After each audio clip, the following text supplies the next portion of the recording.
Manchester City 2, Leicester 0. We are inevitable. Of course we are. City are back in action and we made light work of Brendan Rodgers Leicester's. It was absolutely wonderful. Genuinely beautiful stuff to witness, as is One Football. Of course I was going to take that segue to get to One Football. As you know by now, if you've been watching this channel, One Football is the app for you guys. If you haven't already downloaded it, what are you waiting for? Go and do this big City fan a massive favour. Do your phone a favour. Do yourself a favour. As you can see on screen, all the stats and information that you need to analyse Manchester City in a little bit more detail and keep up to date with all the big news from around the club as well is available for free straight to your phone by clicking the link in the description below to get One Football downloaded today. And once again, it helps support my channel a little bit. Go and give yourself a little bit of a treat. Download One Football right now and get all the Manchester City news sent straight to your phone. Do it right now.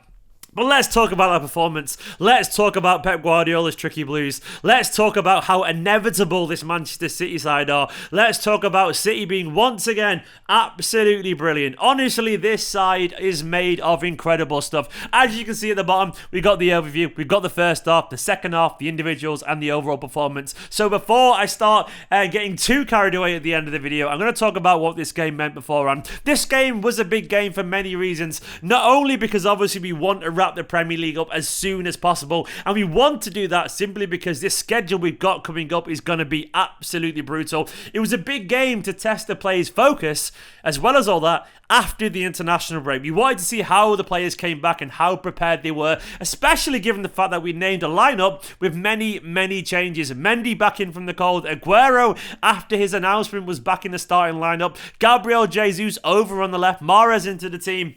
And we saw Fernandinho alongside Rodri, both of them involved at the heart of midfield today with Kevin De Bruyne ahead of them. There was no Joao Cancelo, no Ilkay Gundogan, no Bernardo Silva, no Phil Foden, no John Stones, with Laporte chosen there given the fact that he played no international games. And do you know what? This side stepped up and they were so on it. But it was a big call from Guardiola to make that many changes because I've been saying on my videos, I want City to win the league as soon as possible because there is a lot of games. But either way, we were so professional, so professional. And we set out in the first half like we were meant to carry on for the rest of the game. The first half was the most impressively functional performance of Manchester City. We weren't at our creative best in that first half, if I'm being honest, but I was so reassured to see Manchester City controlling possession. And at one point during that first half, and it was just insane to see, because Leicester are no mugs. Leicester are a side currently sat in the Champions League spots. They are a good side.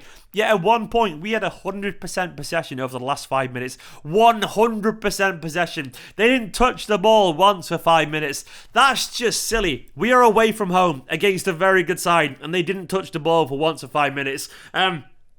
Even though we didn't break the deadline in the first half, the deadlock, City was still very good in that first half. We were composed, we were focused, we were on it. We had a few decent little moments. We, of course, had a goal disallowed as well. It was probably the right call, if you're being totally honest. I'm looking for Fernandinho, but Aguero was stood directly in front of the keeper, Schmeichel, so I don't really blame him for giving that. It was the right call. Painful, but the right call. Mahrez had a decent chance, probably should have scored that as well. I think he was right to take the chance on for what it's worth. I think he was in a better position on his left foot. He should have scored it though, because if you're going to take the ball off Aguero, you better score. He missed, but that doesn't mean he was wrong to take the chance on in general, I think. But overall, Gabriel Jesus had a decent chance, and we were pretty good, if lacking a little bit of ingenuity. On to the second half.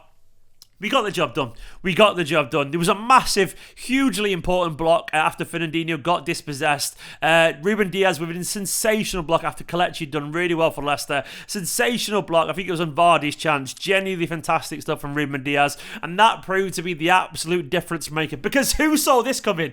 Who saw Benjamin Mendy scoring the opening goal? Who is this young, skillful forward? I hear you ask. Calmly taking it on his weaker foot to push it into the bottom right-hand corner. Lovely stuff from Mendy, man. I was so happy for Mendy. So happy for Mendy. A delightful, calm, composed finish from Mendy into the bottom corner. Probably a deserved lead at this point as well. And of course, the second goal eventually came from a delightful Kevin De Bruyne pass. I mean, how is that not going down as a key stat or a key pass or something like that? It should be getting more credit for that pass, Kevin De Bruyne, because it was mesmeric stuff. Absolutely wonderful from De Bruyne. Wonder from De Bruyne. Wonderful from De Bruyne. A delightful slide rule through pass. And I had to laugh at Gabriel Jesus and Sterling trying to out Gabriel Jesus and Sterling each other. Literally, when they went peak Gabby and peak Raz there as they tried to, like, no, you have it. No, you have it. No, you have it. And it was hilarious. Gabby playing it across to Sterling, which was crazy. He was through on goal. Sterling then decided, I won't shoot even though I'm through on goal. And playing it back to Jesus, who had to eventually put the ball in the back of the net. And they really tried not to shoot, bless him. But eventually the ball went in. I was very happy for both involved. Sterling on this point was on for Aguero, of course. We had a couple of little tiny scares, but nothing too serious. We basically were very professional until the end of the game. Overall, individually, Ederson was good. Made one nice little kind of snapshot save at one point. Kyle Walker defensively was rock solid, as he always is in these kind of games. Much better actually compared to the last time he played Leicester, to be fair to him. Walker was good though. He was lightning quick, defensively solid and impressive. Diaz was just beautiful, man. What a handsome, wonderful bastard. How is he this talented at this age already? And likewise, Laporte had some really good talent challenge in the first half as well. Laporte and Diaz together, both absolutely wonderful stuff. And Mendy, so happy for him. So happy for the guy. Honestly, some players you kind of want to score. And when he scored, it really got to me during the watch long. I was delighted for him. I was never expecting it in a million years. But I was delighted for him. Mendy, I'm so happy for him because he's a good lad. And he's waited and he's had injuries and he's been patient. And he played well today. Now, I said recently on a video... that my kind of controversial take is that Manchester City might decide, and it's not something I necessarily agree with, by the way, but Manchester City might decide, and it's going to annoy people if it happens, that they might decide that they don't need a left-back. And they might think, we've got Zinchenko, Cancelo, Mendy, they're all pretty good enough. And what if we just look for Nuno Mendes the season after next? You know, I've got a feeling they might do that. They might wait a year to sign someone like Nuno Mendes and decide we don't need a left-back. Based on today's performance, Mendy's a backup. I can take that because I thought he was good. Anyway, into midfield, Fernandinho was absolutely... Oh, what a guy. I love him. I absolutely love him. What a fantastic performance for Fernandinho. Sly, nasty, but brilliant. Give that man a new extension on his contract. He's 35 years old, but yet he looks 25. Absolutely everywhere. Snide, brilliant, wonderful. I love you, you crazy bastard. But he's our crazy bastard. Absolutely love him. And my opinion genuinely is, give him another contract. Put him as backup because he's totally fine. And let him teach someone like Romeo Lavia from the under-18s how to be a defensive midfielder in this team because he's brilliant. And Rodri once again as well, really good alongside him. Both snuffed out with any attacks and Rodri got forward pretty well. Kevin De Bruyne played so many beautiful passes today. I don't know how he doesn't have an assist today given Manchester City's game today. But either way, who cares, man? De Bruyne was absolutely brilliant. What a player. What a fantastic player he is, Kevin De Bruyne. Likewise, I thought Jesus was really good over on the left. Really, really involved. His work rate, the chances created. He got his goal.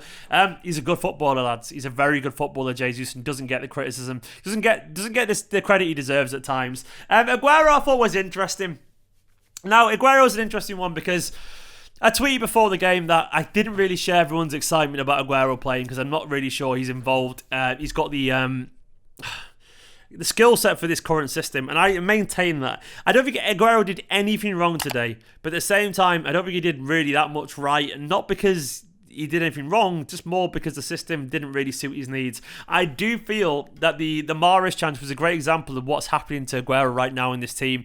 The system's got so fluid that players move around and occupy the space traditionally occupied by a number 9 because it's such a fluid system that anyone can be anywhere at any point. And I felt a couple of times today Aguero was where other players were going to be, and he didn't really know how to react to that. And the Mahrez chance for me was a good indication.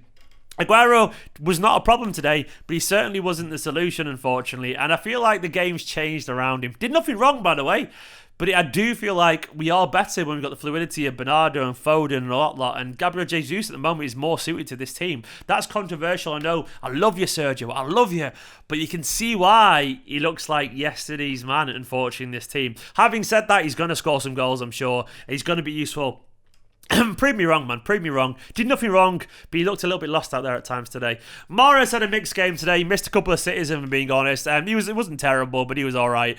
Sterling came on, got himself an assist, fair play, and Varane got on as well. Overall, though, That was an impressive performance. It was a clinical performance. It was scarily good at times. And it wasn't scarily good because it was brutal or anything like that. It was scarily good because it was persistent.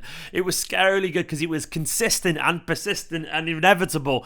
Manchester City just do not know how to let up. And I love the professionalism. I love the focus. I love the organisation in this team. It was a brutal performance, an organised performance. It was a wonderful performance. And yet again, City are extending their lead at the top of the table. We are going to wrap up the Premier League soon, and I can't wait to lift this trophy and then focus on all the other competitions that we're in. This is a very good Manchester City side and a very good performance. City are back as soon as they were away. We are back. I love it. Thank you so much for watching this video. I will be live in a few minutes after this video is live, doing the fan view as well, so come and watch that after you've watched this, of course. Thank you for watching. Thank you to Ahmed Alali, my patron, producer, and all the patrons currently scrolling down the side of the screen. Thank you to everyone who watched during the watch along. Like this video, hit the subscribe button. Let me know your man of the match down in the comments in a bit.